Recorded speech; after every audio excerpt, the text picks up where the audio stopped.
Hello and welcome to the latest episode of Let's Talk ABM with me, Declan, CMO of account-based marketing agency Strategic ABM. ABM is one of the hottest B2B strategies right now, helping companies to win, grow and retain their most important accounts. This podcast allows me to spend some time talking to account-based marketing leaders about their ABM programs and share their insights with other B2B marketers, wherever you are on your ABM journey.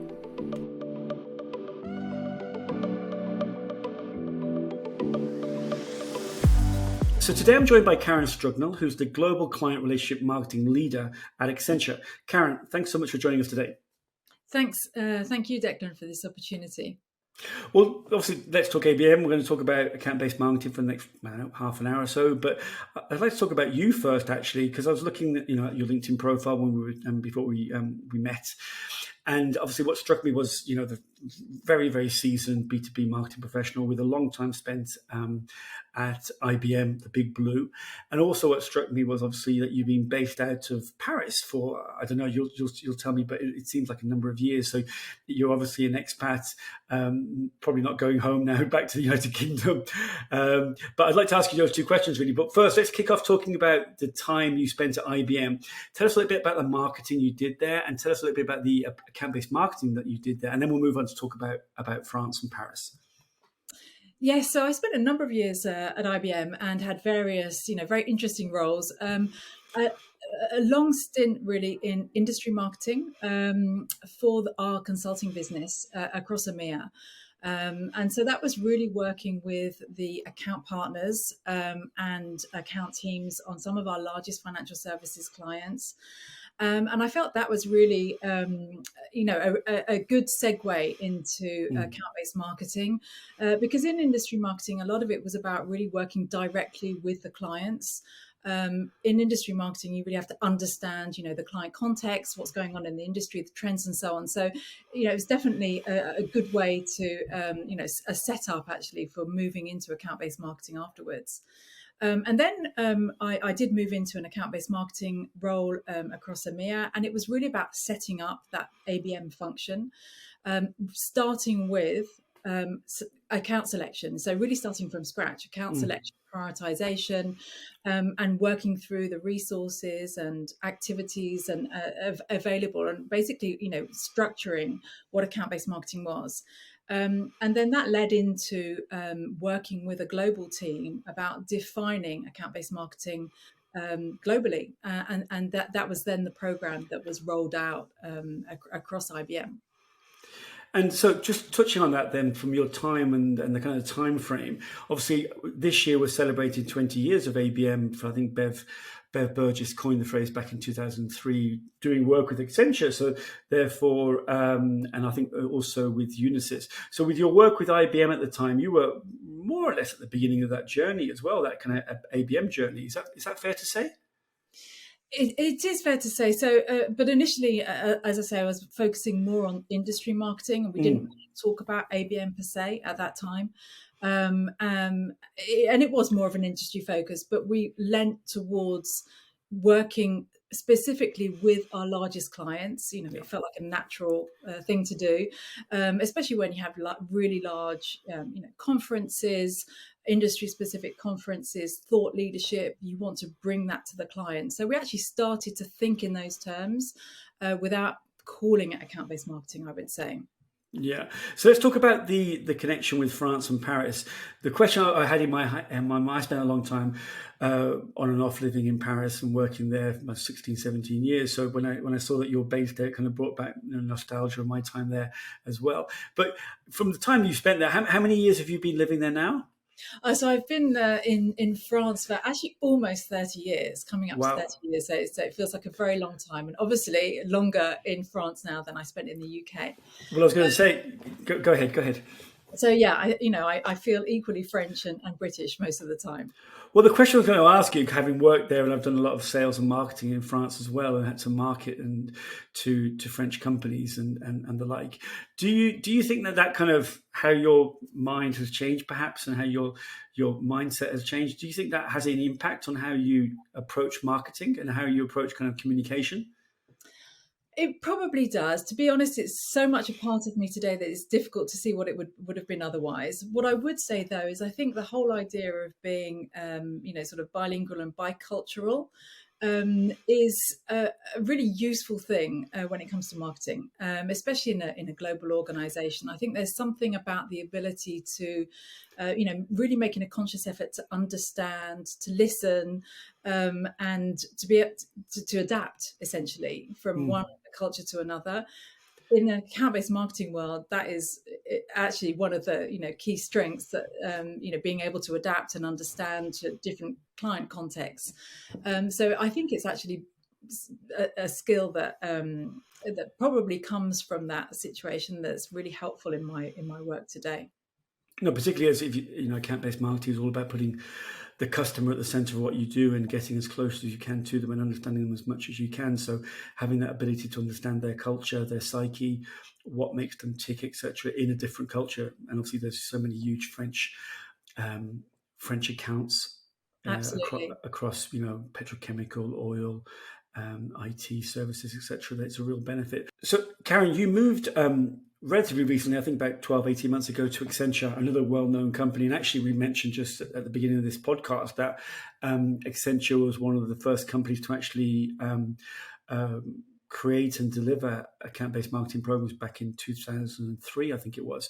So tell us a little bit about the role there that you have at Accenture, and a little bit about the ABM programs that you are responsible for. So I actually work in a cross markets team in client relationship marketing. So it's a fairly new client relationship marketing is a fairly new organization. And as the name suggests, there's a really strong focus on relationships, on building and strengthening relationships with our key buyers and stakeholders. This is a services, B2B services industry, and the relationships that we have with our key clients are a very key component, of the business that we do with them. We make a distinction really. We make a distinction between client relationship marketing and account-based marketing. Actually, our CMO Jill Kramer talks about this and says that account-based marketing can often be seen as like the last mile of personalizing campaigns to a specific client. In client relationship marketing, it's really about putting the client first and understanding the client context, and then creating the relevant, I would say, not the right, but really the relevant context, experiences and content for that particular client. So again, the focus is really on, really building and strengthening relationships, the key relationships that we have. No, I love that kind of definition and the split between the two of them as well. There's something that you said to me when we were talking previously. It's quite long, but I'm going to read it just because it really kind of, I made feverish notes when we were chatting before, and I thought that it was important to kind of to share this with the audience. But you said something like, with one account, it might be a VP project or builds up a new relationship or an engagement plan, whereas with another account, it might be more mature, and it might be a case of broader based outreach, more tactical things. So when I was reading that back, this is what I kind of love about ABM: the fact that you can really go deep, you can really go personalized with each account, depending on where they are in their journey, their level of maturity, their knowledge of you as a company, their knowledge of Accenture, the different services that they are procuring from you. Tell us a little bit, if you can, about that. And also, there's another thing that you said which kind of jumped out at me. You said that you were kind of doing one-to-one, but in a one-to-few model, which I'd never heard of before, but I kind of love that. So tell us a little bit about the different approaches to the way that you engage with accounts, with customers, and this whole thing about one-to-one in a one-to-few model. Yeah, so that was just the way that I think about this, because for me, one-to-one is really about highly customized approach with each of the accounts, right? And obviously there's a lot of resources and implications around that. A one-to-few, you're serving multiple accounts, but for me, really what we're doing is having that highly customized approach on multiple accounts. And so that's what I mean by one-to-one in a one-to-few model. And again, coming back to the different types of work, I think that's what makes it really varied and really interesting. And for each of the accounts, there will be a specific context, of course, the client itself, the industry that they're in, their current challenges and ambitions, and where we are also with that account. So that Yeah. creates a specific context. So again, there are a number of things, multitude of things that we can do with each of those accounts. It may be that there has been a change in the C-suite for one of the key stakeholders, and that we really need to build that relationship up from scratch. That may be one scenario, and if that's the case, then we will really work hand in hand with the account team and the sales leaders around what it means to build up that relationship. We talked about trust earlier. These things take time, but we would lean into things like our value proposition and articulating the partnership that we have with our client, and just bringing those that partnership narrative to life. That's one aspect. You may have other accounts where you want to go really broad, and it's much more about creating awareness or education on certain types of solutions, and there more of a broad-based digital marketing type campaign would be relevant.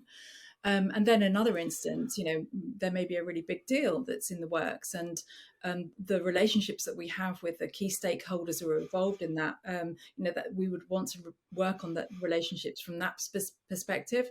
And, at Accenture, we would hand those off to, our pursuit services, who will then go and work on deal specific marketing. And that's something that we would, sort of join forces and connect with to ensure that we're, being relevant. But then you could actually also have all three of those things going on at one account at any one time. Again, that's what makes it really varied, but it's having that sort of starting from that deep understanding and context, that to define your a strategy for the account. Yeah, and I think linked to that is another thing that you said when we were chatting previously. You said, and I think this was from your time at IBM, I think you said, I enjoyed working directly with the customer and doing speaker engagements, videos, case studies, and just what you said then as well, really bringing the partnership to life. So do you think that's what makes ABM account-based marketing? And I think we need to remove the M somewhat, because I think that's a little bit kind of misleading, the M of account-based marketing. But do you think that's what makes this kind of account-based approach so special, that really close relationship that you have to build with a customer that is not as common in other marketing disciplines? Yeah, I definitely do. And I think for me, it's what makes it so interesting, because the moments that, when I look back and, I remember taking the CEO of a French bank to a conference in Las Vegas, and he was speaking in front of 11,000 people, and just, being with him at that moment, things like that, just absolute highlights, and things that you kind of remember forever. But it's just having that connection with the client, definitely for me, that makes it a lot more interesting and unique. And it can take, various different formats. It's, working directly with the client, to scope out, the way the workshop will go. It could be working on a joint press release or a case study, as you say, creating a video. But I think these are times where, marketing, the boundary between marketing and business is slightly blurred, I would say. And it's almost, sort of business development. Sometimes I do question to what extent, what I do is purely marketing. But again, for me, that's what makes it interesting. Well, it's funny you say that, because that's kind of a recurring theme from a lot of kind of Let's Talk ABM guests, that some of them do say they feel more sales than marketing sometimes. And that example of, going with the CEO of a French company, going to an event, that is kind of more of a sales type role than it is actually a marketing role, really. But I think you're right. I think this blurred, that line blur, which I think is a very good thing, to be quite frank. Otherwise, just marketing sales, we're from Mars and these guys are from Venus, or whichever planet you want to choose. But there's another thing you said to me. I seem to be kind of picking up on all these different things that you said to me when we chatted previously. But another thing you said to me, which really jumped out to me, we talked about conflict, and you talked about a conflict between tactics and strategy. So, and obviously some people get mixed up what a tactic is and what a strategy is. So we might need to define that at some point as well. But what do you mean by a conflict existing between tactic and strategy? Maybe conflict isn't actually the right word, but I would certainly say that I think there's a tendency for marketing, to jump into tactics, and it's almost because it's a safe place to go, or it can feel that way. It's something that we know how to do. Events, connecting accounts into events, thought leadership, different types of marketing activities, and not starting with defining, what the strategy is and working with the leadership team on what those strategic priorities are. There's a tendency to do that because to be seen to be doing things is one, and to sort of quick wins. But I've seen, when you do that without having done the sort of strategy work in the first place, that it's almost impossible to be or to remain relevant in that case, because ultimately, if you don't have that deep understanding and alignment around strategic priorities, then the activities that you're proposing, can't really resonate and be really relevant to the client. And I think also you run the risk of, when not having that strategic seat at the table with the sales leadership as well. When you do that, and marketing to continue to be considered as, this support function that we can call upon when we need some, sort of type of marketing activity.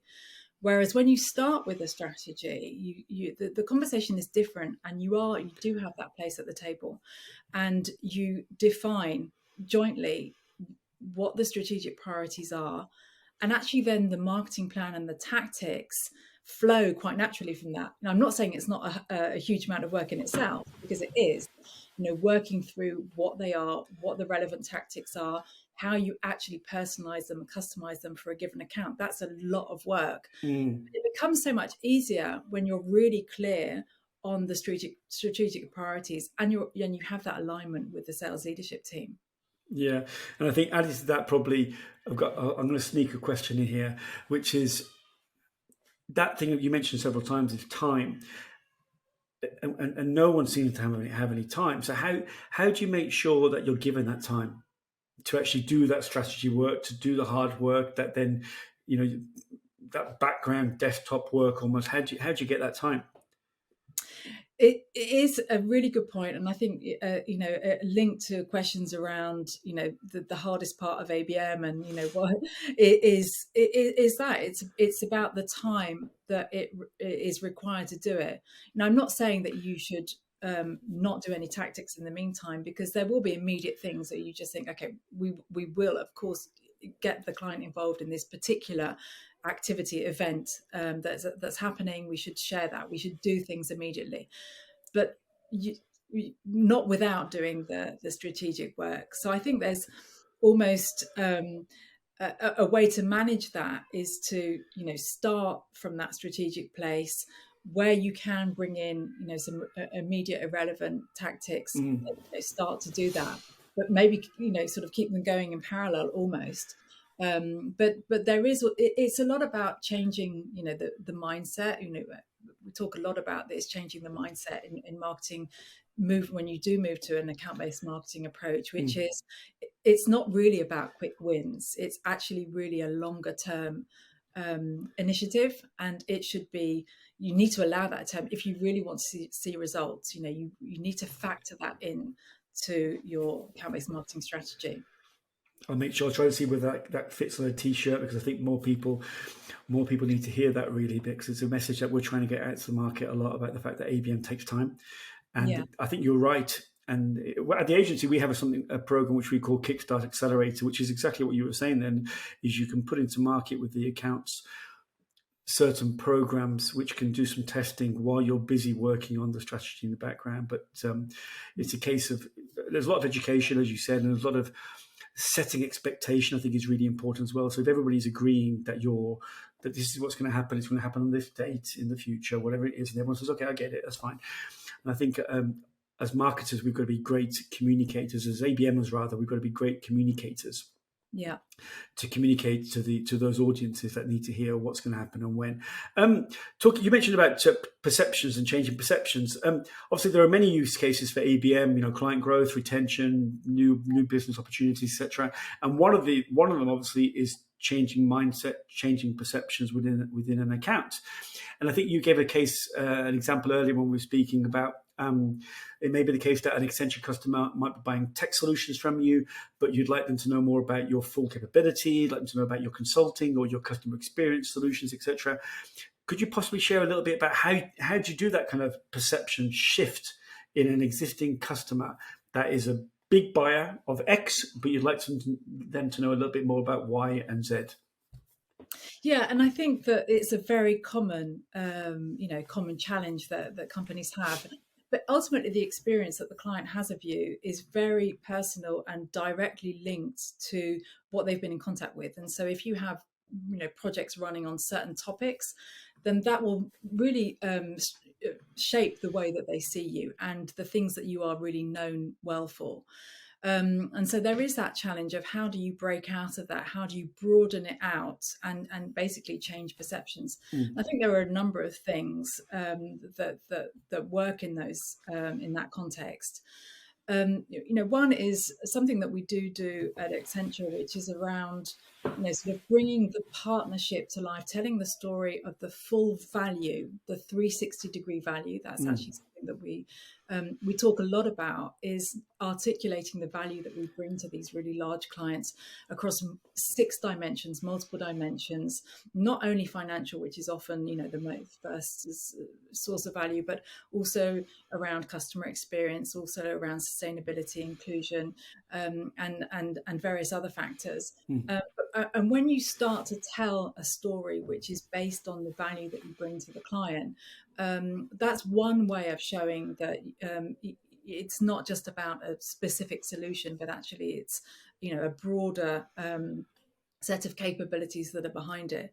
I think the other thing is when you want to bring in different ideas, leaning into things like thought leadership, and especially when there's an industry lens. So you're tackling industry topics with this thought leadership. You're not looking at it from a solutions or a products perspective, but actually you're, talking the language of the client and their industry and solutions, for that, which will span multiple different sort of product lines or solution lines for you. So using that and then, on a practical level, taking that into the account through, workshops and bringing in the relevant SMEs who are on, renowned in their fields on these different topics. These are ways that you can, really sort of broaden your reach within the accounts. I think those are, sort of good starting points. I think some great points there, Karen. And I think leading to that actually is, or linked rather to that, is this whole issue around trust. And I think this is something very close to your heart, and I know it's something very close to our heart at the agency as well. We're a great believer in the fact that ABM, a key element within an ABM program, is how you build trust with those accounts. So tell us a little bit. I think you mentioned CR marketing is the name, or CR relationship marketing. Relationship marketing is the name of Accenture. And tell us, obviously, you can't fast forward a relationship. You can't accelerate a relationship. You can't build trust in an accelerated fashion. Even with ChatGPT or whatever else has come out in the last few weeks or whatever, these things take time. Tell us a little bit more about your thinking around trust and how it manifests itself within an ABM program. Yeah, so I think trust is, it's the basis of any relationship, personal or professional. And you can't build a marketing plan to create trust. It's something that happens. It happens because you have, sort of certain behaviors, because you have shared values, things like consistency, reliability, being coherent, and there are sort of sets of behaviors and that help to establish trust. In fact, there's an interesting notion of the trust equation, which says basically that credibility, reliability, and intimacy over self-orientation are basically what builds trustworthiness. And so if you think about credibility, it's a lot about what you say. Reliability is about what you do, the way that you show up, and so in services projects, a lot of that is about the way that you deliver them as well. And intimacy is really being able to get having direct and difficult conversations with a client. And then over self-orientation, which is really about caring more or less about the client or yourself, where the way that balance goes. Um, and I hear that, account teams, talk about this notion. I think from marketing, it's really important that we also, think in those terms. When it comes to being transparent, for example, some of it can be the tone of the conversation or the tone that that you have when you're writing reports or you're writing, email copy or whatever it is that you're creating. Tone can be one thing. It's also about having a sort of collaborative approach with the client and being open and honest when there are issues potentially. And it's helping, the sort of sales and leadership team in communications to, get that right sort of balance of tone. And then also, again, the transparency. I talked about this notion of sort of value and value reports, and that's something that we work on where we share the value that we bring. But again, it has to be authentic and it has to be something that the client recognizes. So there is a level of transparency as well when we're doing that. I think those are elements, that help over time, and it takes time to build, trust, and those are, so it's really key to developing and strengthening those business relationships. Yeah, and I think linked to that as well, what we see with a lot of companies that we talk to, we run this workshop called ABM Lunch and Learn, and I think we've done about 300 of these workshops. And so we've got a lot of data that we've spoken to people. And I think very often we see where some companies in the B2B space go wrong is they try to rush, the classic kind of, get a sales meeting, book a demo, all this kind of work when the customer or the prospect isn't really ready for that yet. They need to build that trust with you first before they want to start. So I think it's almost like you've got to think about activities, going back to marketing and ABM, activities that build that trust up front. And then the customer or the potential customer will then make a decision when they're ready to engage you more, to learn more, to join that executive meeting or whatever. But I think it's a lot of hard work, really. I think, and there's no denying it's hard work, and there's a lot of leg work and a lot of it's a very human thing as well, which I'm delighted with, because obviously with all the personalization and all the technology that's involved these days, it is a very human thing. It's a very personal thing to build that trust. So, Karen, let's just finish off some very rapid fire questions and some really kind of quick answers from you. Tell me, obviously you've been involved in account-based marketing now for quite some time. What would you say is that one thing that you've taken from this ABM journey, this one learning that you've taken from this ABM journey? I think it's really about trying things out. That's I've had loads of ideas about and convictions about things that would really work, and that we absolutely should try this on a particular account, and with varying degrees of success. And I think the main learning I get from that is actually try. It's this fail fast kind of mentality, which is try things out, and if it doesn't work, then you adapt, you change, but test your ideas out, sort of to carry them through. I think that's one of the main learnings that I have. No, I think that's many guests say the same thing as well, that you shouldn't be afraid of failing. And I remember Akriti Gupta, who was at Google Cloud when I interviewed her. I think she's moved to LinkedIn now. She was saying that Google have this famous mantra about fail fast, learn fast, or kind of mantra in the organization. A couple more questions to finish off with.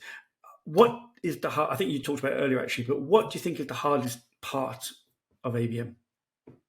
I think it comes back to the time that is required to do it, and getting people on board with that, with the idea that it is going to take time and it's not necessarily a quick win. It is also the change in mindset, and that's it's relevant for the sales and account leadership teams. It's relevant for marketing as well, and it's shifting really from again, this sort of a focus on tactics and ensuring that marketing then moves up to a more strategic position and working with the sales leadership. So I think those are the two things I would say. Yeah, I think two very, very valid points. This is a question I like to ask people. What do you think the greatest misconception is about ABM? I would actually go back to the quote I mentioned earlier from our CMO Jill Kramer, which is this idea of ABM being the kind of last mile, and that basically you have marketing campaigns and you basically plug them into certain accounts, and you're doing account based marketing, and whereas really it's about putting the client at the starting point, at the center, getting a deep understanding of the context and the priorities there, and working back from there. I think that would be the main one. So Karen, very, very last question now. So imagine, it's been a tough week. It's Friday evening. You're dying for a glass. You're based in Paris. You're dying for a glass of Sancerre or Bourgogne or whatever your favorite tipple is there. And you get a call from an old friend of yours, maybe perhaps from your IBM days, and they say, "Hey, I'm at a new company, and I'm presenting an ABM strategy on Monday morning." What's that one piece of advice you said to them? Hey, don't forget to align on your strategic priorities with the leadership team. Agree on what those are, and ultimately what success will be for you. So kind of define success with the team there, make sure everyone agrees what success looks like, so therefore there's no ambiguity. Exactly. And explaining obviously what account-based marketing is, and again coming back to this time, in ensuring that people understand that they're in it for the long term as well. That's a good one. We'll make sure that we'll put that on the t-shirt as well, that you're in it for the long term. Karen, thank you so much for sharing your ABM journey with us today. All the best for to you and your team there at Accenture for the future. Thank you. Thank you, Declan.